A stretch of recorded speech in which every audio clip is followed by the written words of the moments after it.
Okay, greetings, friends. Welcome to Free Range Thinking.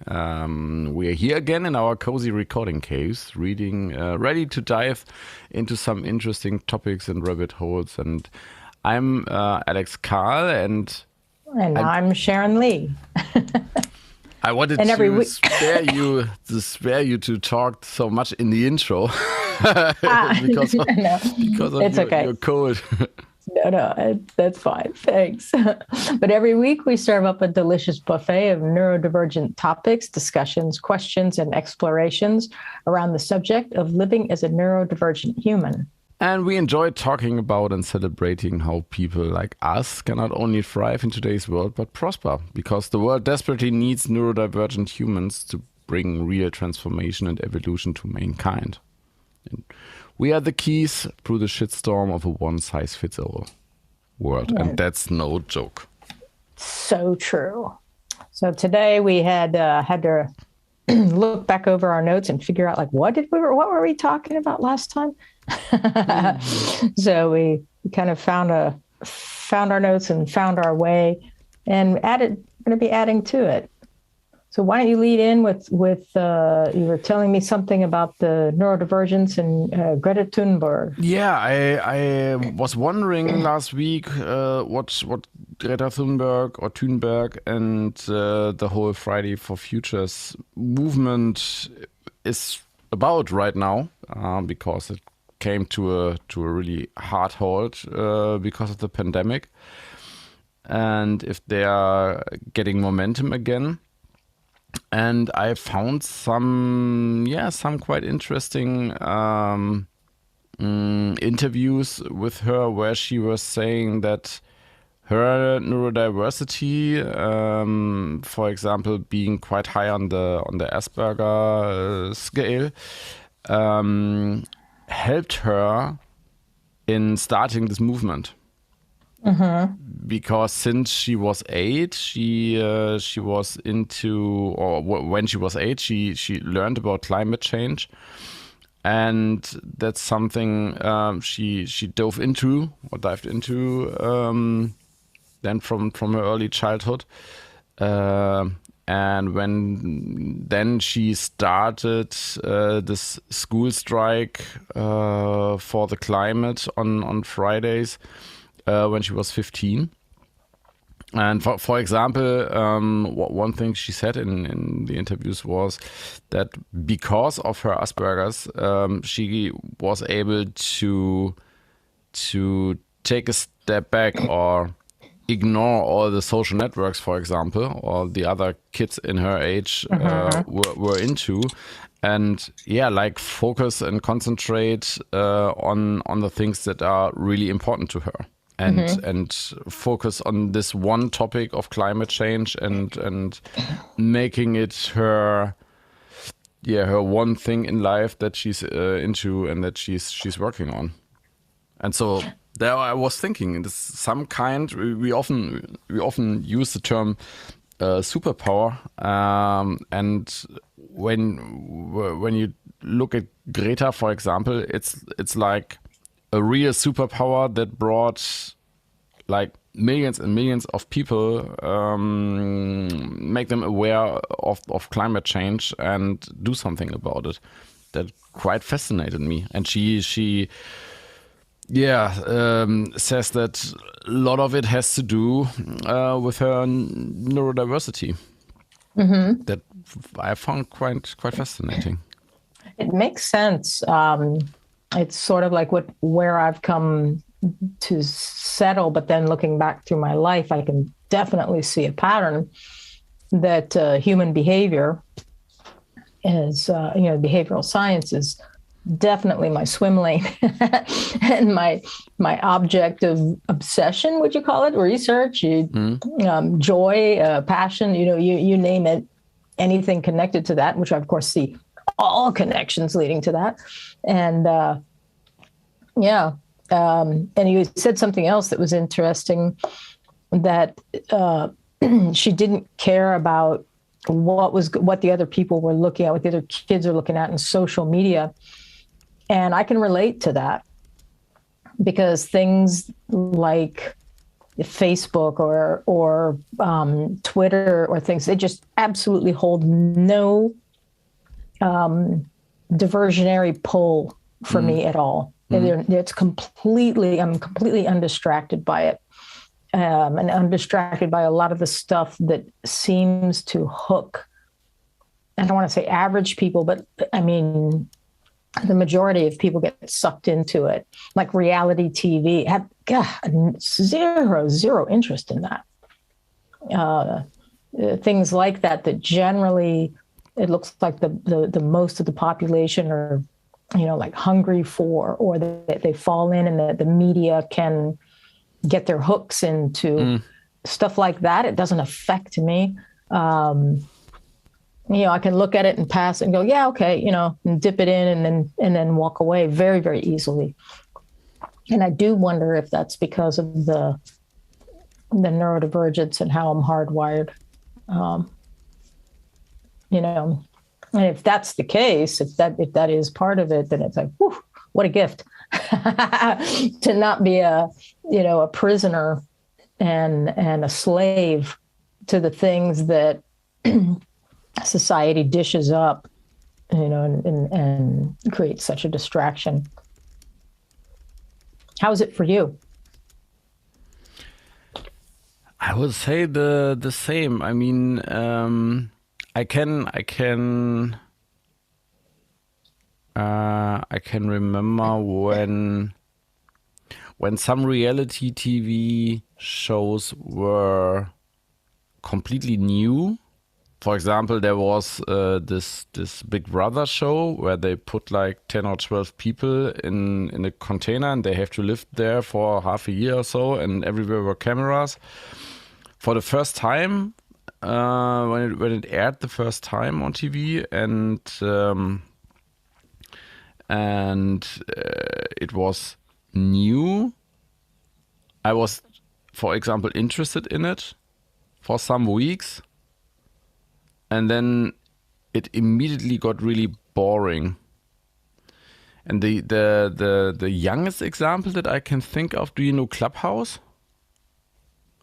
The social media app where people. Yeah, I tried it, but I'm visual, so it didn't. I tried to keep my attention on it and thinking, because I could see why it would be really great. But it's not the same as a podcast. And you just kind of show up and you talk and everything. But it makes me crazy that I can't see the people. And so I just kind of let it go. I didn't get into it for very long. I thought it would be something I would be interested in, but nope. It showed me that my interest in, I was really, really excited about it. Mm-hmm. So I got it in. I got the invite to Clubhouse quite early from someone who works for a customer of mine, and it was like Sunday morning 6:30 or so. And I accepted the invite, and I was still lying in bed. It was like waking up, seeing, oh, there's an invite, Clubhouse, okay, downloading it, starting it, and I started the app, and immediately I was connected, like in a phone call, to the guy who invited me, and I was like, oh, I have to get up. Sorry. And I had to whisper, not to wake up the rest of the family. And so he gave me a little bit of onboarding into the app. And I can remember that I spent the next 3 or 3.5 days, I spent almost every 3 minutes in the app and exploring it, and finding out how it works, and doing some. I remember I did an experiment, for example, that I opened a Clubhouse room so other people could join, and I just had my telephone beside me when I read a bedtime story to my daughter, so people could join and listen to me reading a children's bedtime story. Oh, that's cool. That's excellent. It was some kind of fun, and there were like 8 or 9 people or so listening. But after these 3 days, it totally, I totally lost interest in the app because the audio. It was nice because it was in the lockdown. So in this lockdown, all people were like, we can't get together. And so we had this Clubhouse conference calls with hundreds of people, which felt a little bit like a big conference or a big panel or something like that, a big discussion. But it was so unorganized. And it immediately felt like a waste of time to me, because I thought, okay, when I listen 2 hours of Clubhouse, if the people just would compress what they are talking about into an article or into a podcast episode, I could be done in 20 minutes. And since YouTube and Audible and all this apps that are about audio content have the function to speed up the audio, when I can, I listen to I listen to most of the things in 1.5 and 2.5 the speed that it is recorded in. Right. And that's not possible in Clubhouse because you're listening live. And I also realized that that live events are not. I think mainly through the pandemic, I lost my interest in live experiences. Oh, that's interesting, because for me, it depends on what it is live. I know one thing, it's like I'm not into hearing just people being talking heads and just talking. Yeah. Although it's funny because podcasts, I mean, I got really into podcasts. I mean, I liked them before, but during the pandemic, my God. Yeah. And I mean, that's talking, but it's like sitting in on a discussion. It's not just data at you.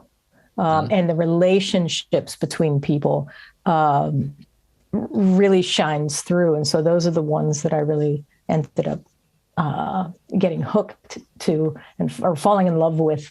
It was the relationship between the people on the podcast. And so that's why I was thinking, I'd love to do a podcast. And it's like, but where am I going to find a partner in that? And then we ended up starting this, which is so funny because I thought, it's just not going to be possible for me. And if, like I said, I had thought about a couple people, but it's just like, it never happened. But it's that kind of thing of like, well, would I sit and listen? And, that's the important thing, even though you still have to think about your audience, but still you and I don't sit down and spew data. Now there's other people that love that, but I'm guessing the people that join us, that's not their thing. That's not what they're craving. I'm guessing. We'll have to wait till we get a number of people, and then we'll ask. We'll have a survey. Why are you hanging out with us? Yeah, I always see the danger of losing your special ingredient or your the magic ingredients. The magic ingredients or the X factor or however you want to call it when you're looking too much at data, because there's always the danger in to just see what's most successful and making more of that and more of that and more of that, and maybe that isn't really what makes a podcast or a blog or YouTube channel successful. Oh, if you focus too much on 5, 6, 7 things that were interesting, I don't know. I mean, we have a quite wide variety of topics, all under the umbrella of neurodiversity, of course. But it's like the ones that I listen to, and I don't know why he's not doing anymore, but the Armchair experts with what's his name? I'm having a dyslexic moment. Shoot, I can't think of his name. See, you stop making podcasts, I won't remember your name. Dax Shepard? Yes, Dax Shepard. And his thing is that they're like brutally honest and they talk about raw stuff. And I love like what he does and his co-host and now they're great together. And then of course Brenee Brown, she has a kind of formula where she's talking about hard things, and shame and feelings and what it is with leadership. And then her other podcast, Unlocking Us. And, they go the range all over the place, but the kind of the format, it's the ones I like was where they're getting real. Those are the ones I really like, where people are, sharing real things. They're sharing stories, but then they wrap around, they kind of on a particular subject and, real talk. It's not about, let's talk about the 5 best things of leadership and agile. I mean, it might be in there depending on what it is. And the ones like, for example, the ones that are really dry, a podcast about, agile and leadership, it's hard for me to listen to them because it's hard for me to get engaged with the, because it just feels like data or, that's the, I think there's a big gap or a big, you can build a big bridge between nice conversations. You have the nice, interesting conversations on the one side, which sometimes are time consuming because people talking is not the most concise, concrete thing. And on the other hand, you have this listicle that's like distilled from the conversation. And the most interesting things for me are lying somewhere in the middle. Do you know James Altucher? Oh, love his. Now sometimes he can go on and on and on. He can get really, but I love it that he geeks out, and sometimes I fast forward them. But I love his brain. My God, he's so smart. And so just listening to him, because you never were, and I hesitate to fast forward because you don't know where the nuggets of gold are going to be because of how his brain works. I just, love him. And I explored him like when he just started the podcast. So I listened at least to 2.5 years to every episode, I would say. And that was one of the podcasts I still like the most, but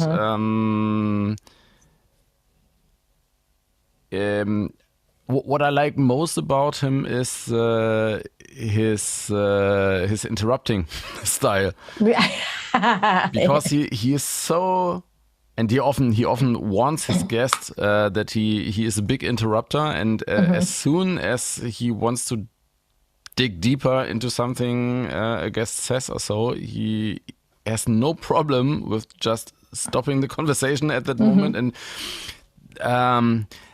I totally can relate to that. And that's like how I would do it normally as well with, especially, I mean, we have this rhythm of, knowing when we could interrupt or when we just wait a little bit, but with people that you don't know, and where you have no idea how long it's going to take until you may get a foot in the door. That's one of the Altucher is one of the most interesting and listenable podcasts to me. Yeah. Now, what's interesting is, for example, Susan Cain just came out with a new book called Bittersweet. And I have to get my hands on that because it ties in, again, human behavior. All these books. It's an excuse to buy the books. Yes, I must have them. Must study, must research. But so, of course, she's going on the podcast book tour. And there are certain people that are very, very good at interviewing. And so she was on Brene Brown. She was on, I'm having trouble with names today. I should actually pull up my podcast list. And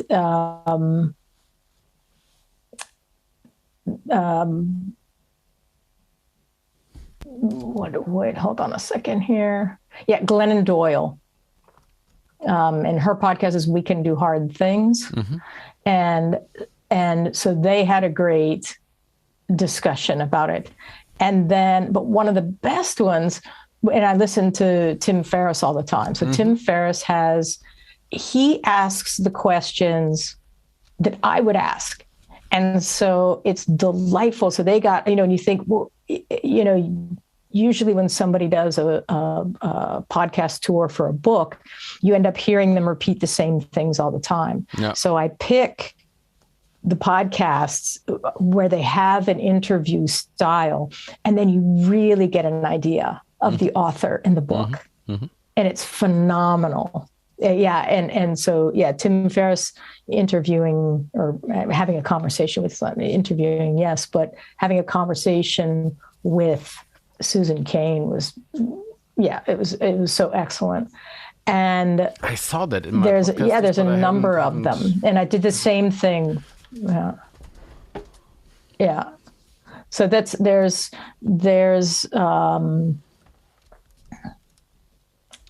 a number of them. And when James Altucher, he's funny because he does interrupt his guests.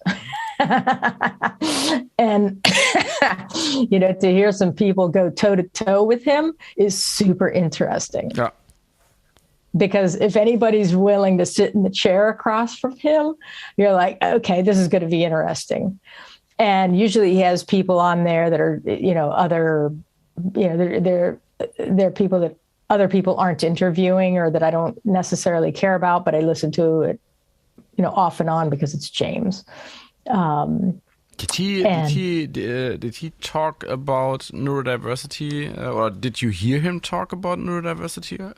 James Altucher? Yeah, in some episode. He comes and goes, and he says, "Yeah, I've never been tested, but I probably have this and that." And I'm sure, I'm sure the guy's got ADHD, and. But I like how he is with himself and with other people, and he's apologetic, or he's gracious, non-apologetic about some things and very gracious about others. And so, he's fun. I like his energy and how excited he gets about, and how passionate he is about certain things. It's like he makes stuff that ordinarily I wouldn't care about. He makes it interesting. Yeah. And I know this. We got into now. I wrote down here. It's like we got deep into our favorite podcast and why. So you have to put this in the show notes if people want to know. Absolutely. I wrote the There's a new one. There's a new one that I've been listening to. I was just like, so good. And it's called The One You Feed. I like the wolf. Yes. The story about the wolf.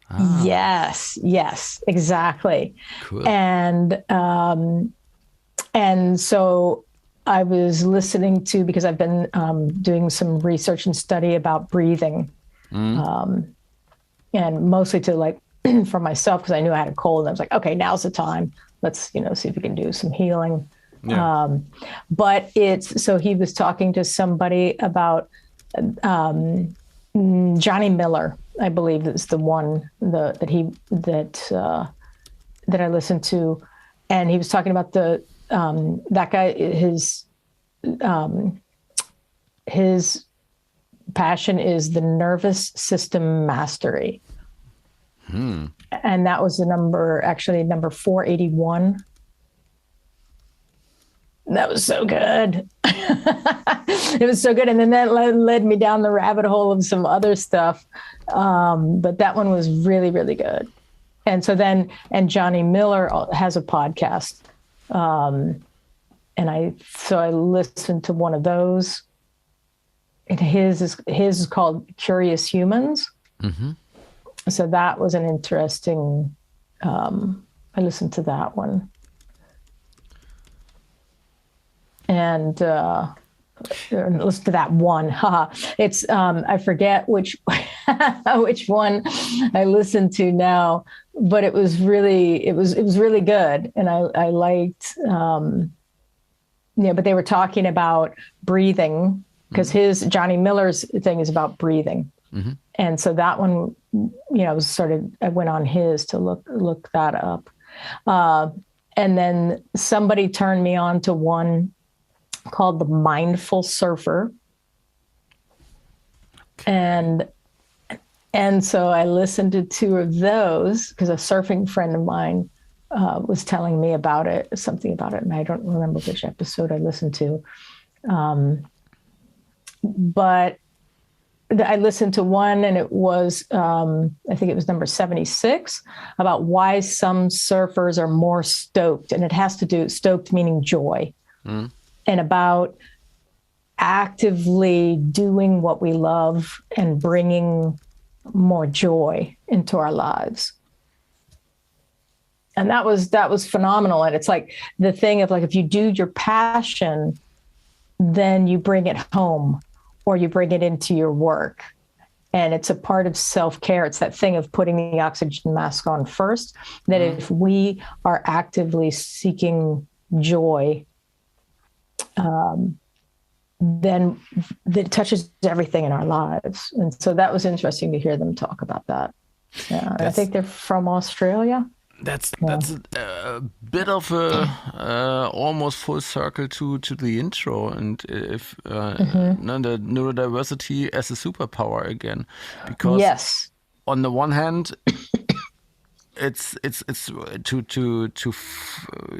of course you have to find your joy and your passion first, but when you then are able to really dig into it, and that is something, and then make it interesting for others as well. That's something that Alterchak can do really good, and he especially in the beginning of his podcast, he often talked about people, for example, that wanted to be in the NBA as a basketball player, but never made it there because they were not fit enough, not large enough, whatever, but then found another way to spend their life in basketball. Like a coach, or like working for a sports network, or writing articles, or starting a blog about it, whatever. And I think that is some kind of maybe neurodivergent people have an advantage there. In what way? To really focus on this one topic they are absolutely into. But what about the people like me that are like obviously neurodivergent, but I have a lot of things that I'm interested in, because it's not, I mean, it's not, there's certain types of like autism and Asperger's where it's focused in on one thing. Like a little kid who, it's dinosaurs, and that's it. Living, breathing, eating, sleeping dinosaurs. And that's phenomenal. But for me, it's wide ranging.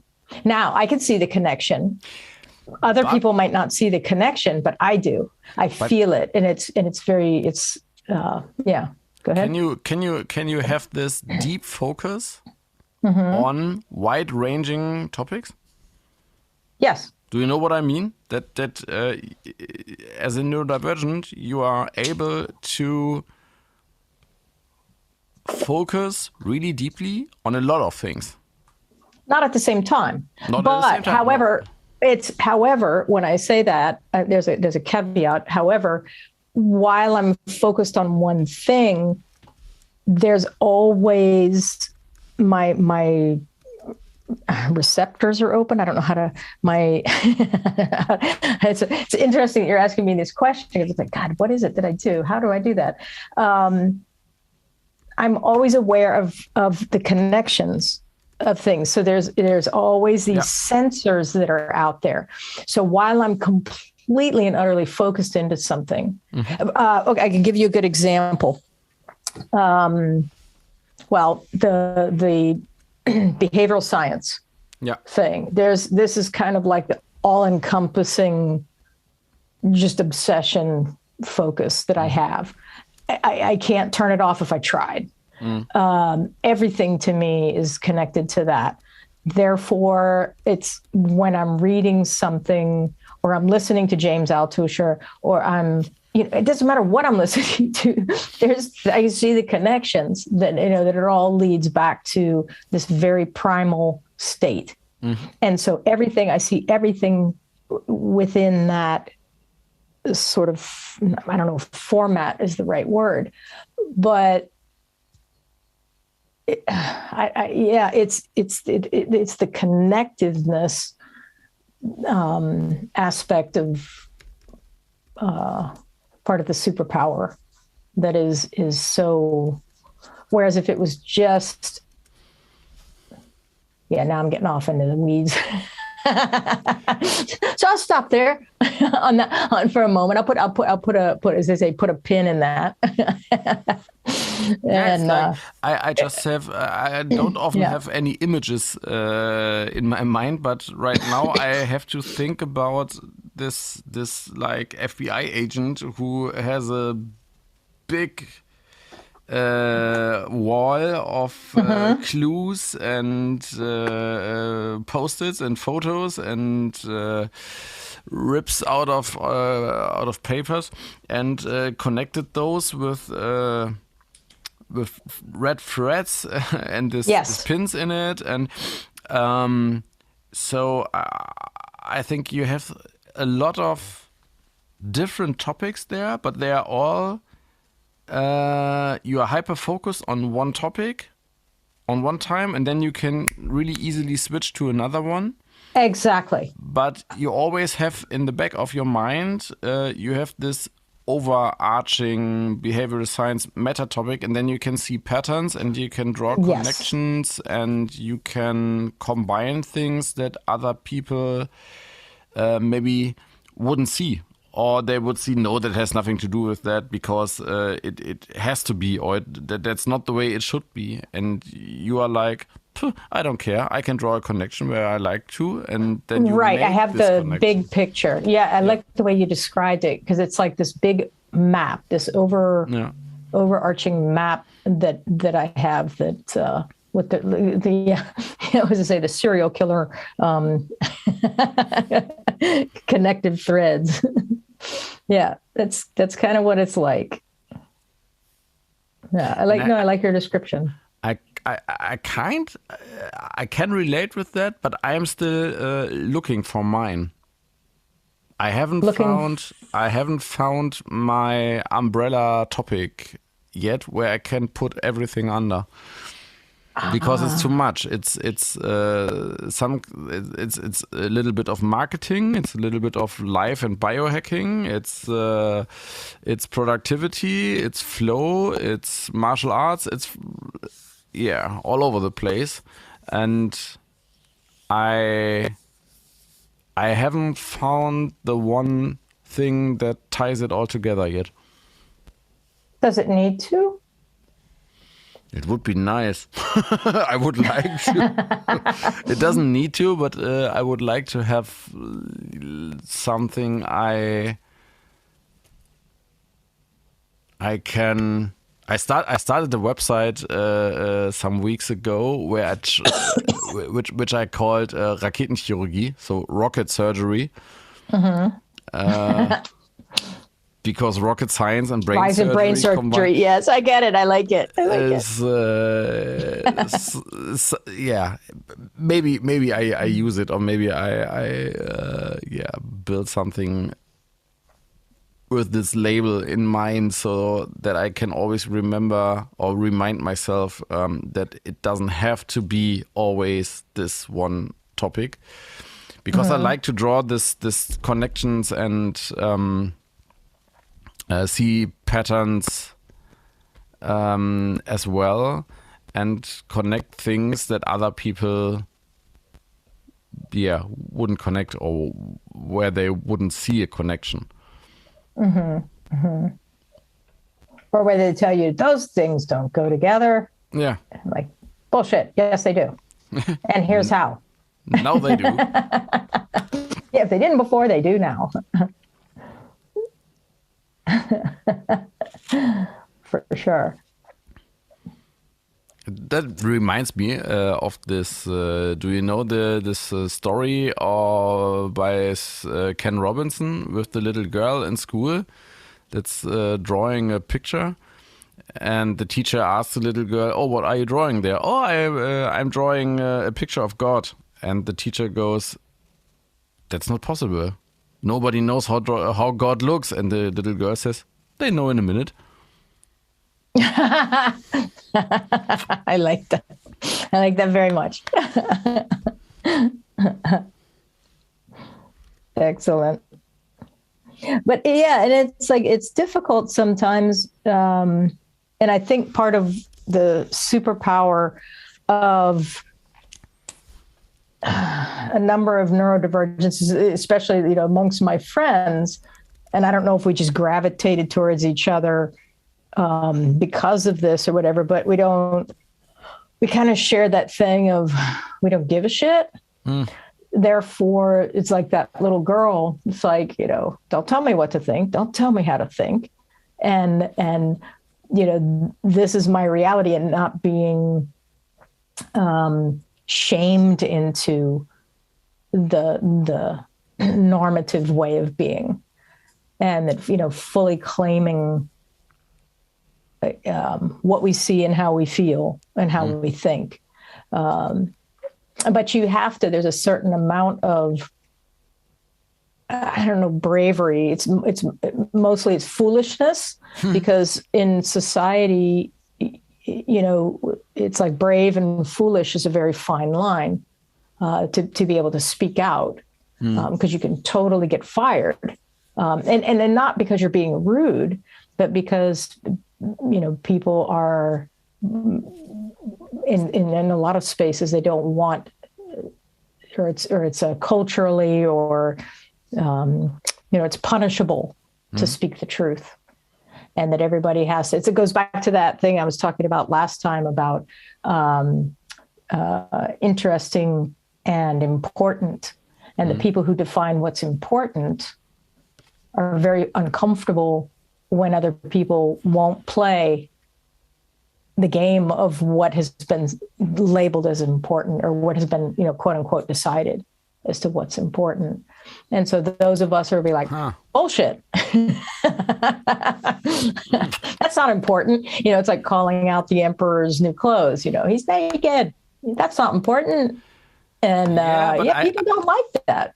I related to that because I remembered I'm really behind of publishing the episodes, and I I remembered, or for me, I draw the conclusion that I really have to discipline or find a workflow that makes it easier for me to, as soon as we talked, that I publish it, because the talking is the interesting part. And the editing and publishing is the important part, but that part that is extremely hard for me. Yeah, but it's you're deciding. Nobody's deciding that for you. Yes, I have to decide that. Yeah. Because like, how many times have I said to you, Alex, have you got the such and such? Like, never. Because I don't care. Because also for me, the interesting part is the talking. And if it gets out, it gets out. If it doesn't, it doesn't. You know, it's not the end of the world.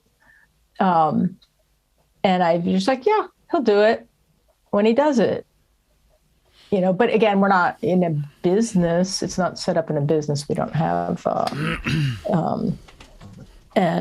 we would probably, if it's something got formed into a business, we would have to probably have another partner. But that's why partners exist. Yeah. But no, I do see. It's like with Saskia and I, when we're trying to do what we're doing, I'm the idea machine, and you know, we've gotten into some discussions about, well, you know, who's driving what, and it is hard for me to keep up with, you know, what we're supposed to be doing and what we're thinking. So I told her, I said, can you remind me gently? Because, you know, the last thing you and I need is somebody nannying us. So it's like, okay, how do we do that? How do you pick partners that can, you know, help us help ourselves, if you will, you know, help us work to our best levels. And how this is going into a really interesting area of topic of how do neurodivergents, you know, as entrepreneurs, you know, and just workers in general in the world, but how do we create our support system to enhance, you know, what we do and how we do it. I think the easiest way would be to throw money at the problem if you are able to. Yeah, for sure. Go on Fiverr and find people that do the things that are holding you back. Yeah, I agree. But what's difficult is when we don't have that. We don't have the option of throwing money at it. Yeah. Because I've done that. It's not possible during the pandemic when we moved here. Because it kind of gutted our finances. So the priority was not the priority of. But yeah, no, I totally agree with you on that. And I've always said, if I had a secretary, I could rule the world.